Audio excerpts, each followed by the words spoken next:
투자를 하다 보면 자주 듣게 되는 말이 있다. 시장을 떠나고 싶을 때 오히려 기회가 있다. 많은 사람들이 이 말을 알고 있다. 하지만 실제로 그 상황이 오면 대부분 그렇게 행동하지 못한다. 오히려 그 순간 사람들은 시장에서 멀어지고 싶어 한다. 왜 이런 일이 생길까? 내 생각은 사실 이유는 생각보다 단순하다. 대부분의 사람들은 자신이 투자한 자산에 대해 충분히 이해하지 못한 상태에서 투자를 시작하기 때문이다. 어떤 구조인지, 왜 이 가격이 형성되는지, 어떤 위험이 있는지 이런 부분에 대한 이해가 부족한 상태에서는 가격이 흔들릴 때 버티기가 어렵다. 결국 가격이 떨어지기 시작하면 그 자산이 더 떨어질 것 같은 불안이 커진다. 그리고 그 불안은 결국 시장을 떠나게 만든다. 예를 들면 같은 상황에서도 사람마다 판단은 달라진다. 어떤 사람에게는 가격이 떨어지는 자산이 계속 떨어질 것 같은 위험한 자산으로 보일 수 있다. 하지만 어떤 사람에게는 그 자산이 일시적으로 가격이 흔들리는 자산으로 보일 수도 있다. 이 차이는 단순한 용기의 문제가 아니다. 그 자산이 가진 구조와 가치에 대한 이해에서 차이가 생긴다. 충분히 공부하고 그 자산의 구조를 이해한 사람은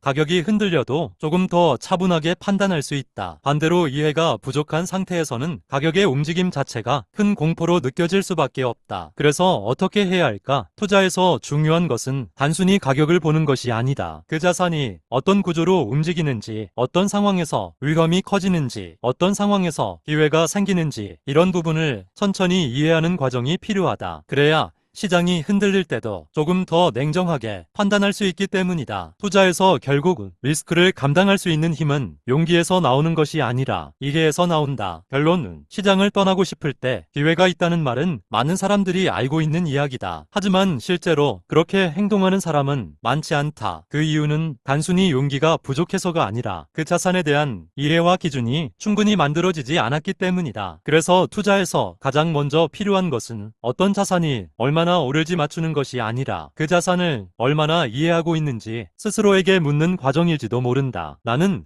종목을 추천하지 않는다. 누군가의 인생이 걸린 돈을 가볍게 대신 결정해 줄 생각은 없다. 당신의 상황과 목표는 결국 당신이 가장 잘 안다. 내가 할 수 있는 건 수익을 약속하는 것이 아니라 실수를 줄이는 기준을 제시하는 것. 시장은 통제할 수 없다. 하지만 선택은 통제할 수 있다. 수익은 각자의 몫이다. 기준은 함께 만들 수 있다. 나는 그 과정을 기록한다. 이 글이 도움이 되었다면 비슷한 고민을 다룬 다른 글들도 천천히 읽어보길 바란다. 투자는 정보 하나로 완성되지 않는다. 관점이 쌓일 때 달라진다.